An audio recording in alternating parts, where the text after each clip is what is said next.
wipe out black revolutionaries, including, it was developed, it was actually already in practice. They're like COINTELPRO papers on Marcus Garvey, but specifically during the civil rights movement, Martin Luther King was targeted, Malcolm X was targeted, the Panthers were definitely targeted and murdered and imprisoned. And so I learned all this from this documentary, and I was kind of basically in shock. I was kind of shaking when I looked out of that class. Good night! I was shaking when I got out of that class because I was like, I can't believe something so crazy happened in my parents' lifetime. That's my dad right there. So this thing that happened in my parents' lifetime that I never learned about. So my first instinct was to check with my other friends, who I was 22, I'm 23 now. I learned about it when I was 20, when I just turned 22. And my other friends, even people that had graduated from historically black colleges, also didn't know about the movement. So I was like, okay, it's not something wrong with me, it's something wrong with the system and what we're learning. So I started making these portraits, and I started with Bobby Seale. And this is a portrait taken, a photo taken of him when he was in jail, when he was incarcerated. And I have the black panels on the white panels to represent, you know, whitewash information or erase chalkboards of information. That's the effect I tried to get on this canvas. Just to comment on what's left out in the history books. My son is 2. I'm actually excited for him to go to school so I could look at his history books and reread, because I really don't remember. In school, you're taught to remember what you're going to get quizzed on or tested on.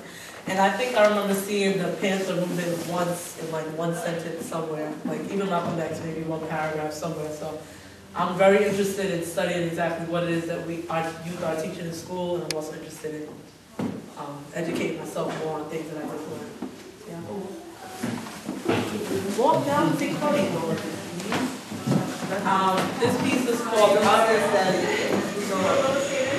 See you later, Ma. This piece is called Up. It is inspired by my son, Pharaoh. His first word was up, and so I made the piece kind of commenting on how many times he may have heard the word up in his life, and why would up be his first word. And so these are just some words and some phrases and some statements he may have heard in his young life. And also, like I said, as I'm educating myself, I'm also educating him, because I don't want him to be in his early 20s when he starts learning his history for the first time. I feel like he needs to learn now. I feel like all youth need to learn the history now. So that's what this piece is about. Huey Newton was the founder of the Black Panther Party. Bobby Seale, in this piece, was the co-founder of the Black Panther Party. And like as we talked about it there, they were often charged with trumped up charges and put in jail as an example. And so they served as political prisoners. There are still political prisoners in jail today. Bobby Seale was one of them. Huey Newton was also one of them. Huey Newton was eventually assassinated. And the photos that I have are from Day Queen? Yes. Peace. Okay, sister, peace. Talk Okay. to you soon, okay? All right. Okay. And this is photography combined with what? Yeah, that's collage with glitter and black paint. That's a piece of wood that you painted? Yeah, found wood from SVA. There's a painting under it. I don't Yeah. know. I don't remember what it looked like, but I'm big on recycling, throwing out stuff because art supplies are expensive. Another thing I wanted to comment on is the fact that in being an undergraduate for 4 years, you learn that you start on a white canvas, you start on a pure white canvas, on whatever. You're brainwashed into thinking that you have to start on white. And so every time I make these paintings, I make a political statement by starting on black gesso as opposed to starting on white, and I paint white paint on top. Thank you.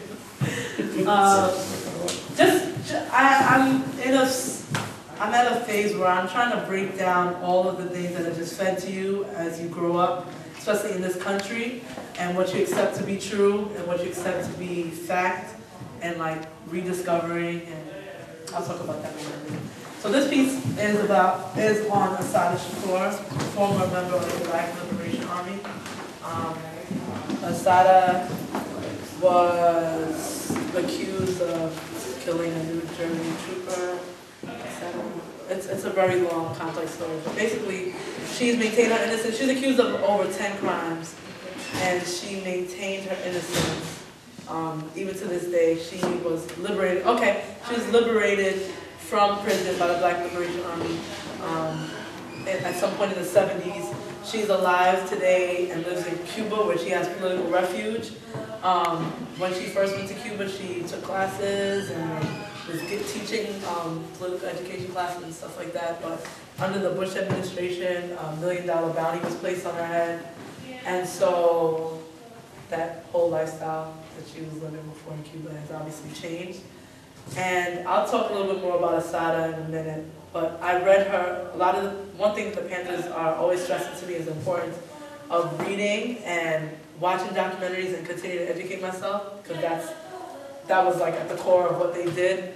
And so I've been reading one book and then creating a piece, and reading a book, creating a piece. So I read Asada's autobiography and I was inspired to create this piece. So that's that one. Can we move that? How old is she? How old is she? Asada's in her 60s? She's like 60. Yeah. 60. She's in her 60s. This is a piece called Who's Afraid of the Big Bad Pig? Not I, Said the Children. This piece was a homework assignment when I was in this anti-police brutality class uptown. So many of the Panthers are still community activists and still work with youth and the community in general. And one Panther, his name is Brother Shep, he teaches this class up at the Sada Morales Center at City College. And it's an 8-week course that basically teaches you your rights, teaches you what to do in different scenarios. If you're stopped by the police in a car, if you stop walking the street, they ask you for your ID. If they want to search you, they say you're subject to random search. No, you're not. You can say, I don't consent to being searched, and they can't search you. So the class basically teaches you your rights and how to act in these situations.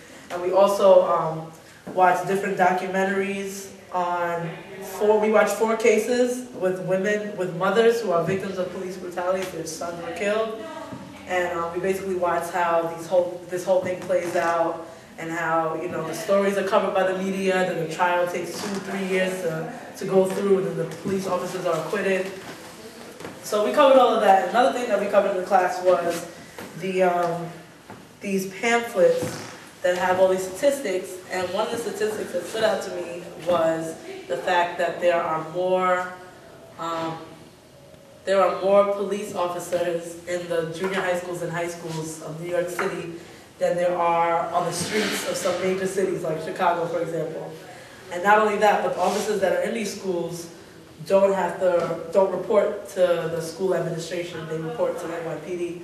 So we read about different cases where an officer may have been harassing a student, and the teacher would try to jump in and stop him, and the officer would then in turn threaten the teacher and say, I'll lock you up too. And that can happen with the way the system's set up right now, because these police officers don't have to answer. So I made this piece because I feel like our young black children and children of color and oppressed children in general are taught to fear the police and not that they're safe, or not to trust in them for their protection. And I feel like that would change if we educated our young people on their rights. And graduating from the class, I've become a facilitator of the class, so I should be teaching mine sometime this summer. And this piece is from a photo of some Panther children beating up a pig, pinata, cop. But the photo only had about 6 kids in it, but I turned it into like a multitude of kids. So that's my plan. That. This piece is called Teach Me Daddy. That's my pops right there. And it's a photo, it's from a photo of my dad, my little sister, and myself. And it just comments on the importance of teaching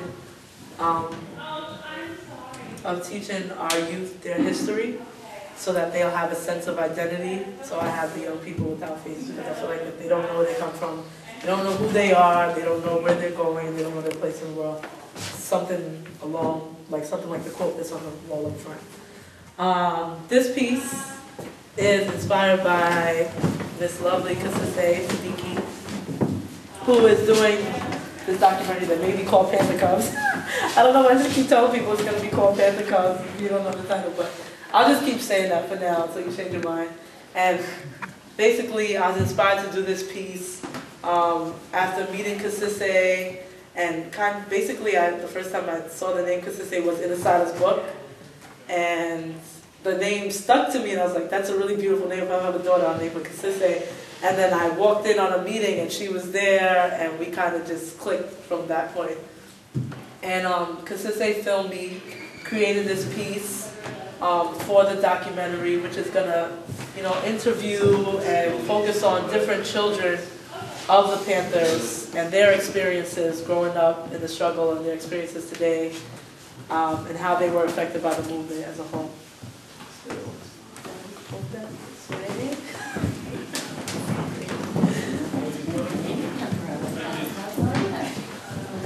How y'all doing? Okay. So, this is a self-portrait. Like I said, I've been trying to break down all the stereotypes and standards of beauty that have been fed to me. I feel like not only black people, but all people accept European standards of beauty, of what's beautiful, and you grow up thinking that way, and so you're constantly changing yourself to achieve that standard of beauty. So I'm trying to kind of wipe away all former standards of beauty and start from scratch. So that's why I haven't painted my face, and I probably won't be ready to paint my face for quite some time. Even though I used to only paint my face over and over again. So. And then finally we have Angela Davis. And again, I chose to, there are a lot of beautiful pictures of this beautiful woman, but I chose to do the mugshot to comment on the people that are still political prisoners and the fact that there is such a thing as a political prisoner, and that that's just something that the system does to people who speak out. And I started using the glitter to make their hair shine, like real afro hair, and also to make something differentiate from the photographs. And she's in prison now? No, Angela Davis is still an activist. Yeah, she works with a bunch of different organizations. She's a political prisoner. Yeah, she still advocates for political prisoners. I see, she advocates. Any questions? I just want to say I'm so proud of you. Oh, you sounded like Yuri just now. Thank you. I'm proud of you Your work is too. beautiful. Yeah, so is it for sale? Yes, there are prices on that right when you go in. There's a little binder with prices in it. And this is a quote by a Black Panther, or just? So it's from, they created a 10-point platform and program which basically had all of the things that they wanted to achieve, like an end to police brutality, education that taught their history, equal opportunities with jobs, with housing, freedom to determine their own destiny. I have it all printed out on that bright yellow flyer on the table over there, so you can take one. It has my statement and the 10-point platform. So enough people stacked them up, I think. Dad? Congratulations. Thank you, guys. I appreciate the support. The work is coming down, I think, in Manhattan. But my studio's in Brooklyn. I was going to say, where's the sale? Where's the sale? Yeah, sure. Come to me directly. No. I mean, if someone wanted to come see your work for purchase. Yeah, you would send me an email and you can come for a studio visit and check out the work and purchase. That's the email on that card. Yeah, I am webpage. I am webpage. Yeah. That's good. Cool. Well, thank you very much. Thank y'all. Thank you for your gallery. Nice to meet you too. Nice photography today, so I'll do the rest of it. All right. Hopefully it's on our website. Yeah, I gotta update that. That's from like, I don't know, beginning of last. Well, still, I'm sure it's great. Do you have a comment? Congratulations, Dad. Hey, thank you. Well Okay, done. all right. You made a beautiful daughter. Hey, thank you very much. Smart and passionate. All right. That's what it's about. Peace. Peace. I appreciate it.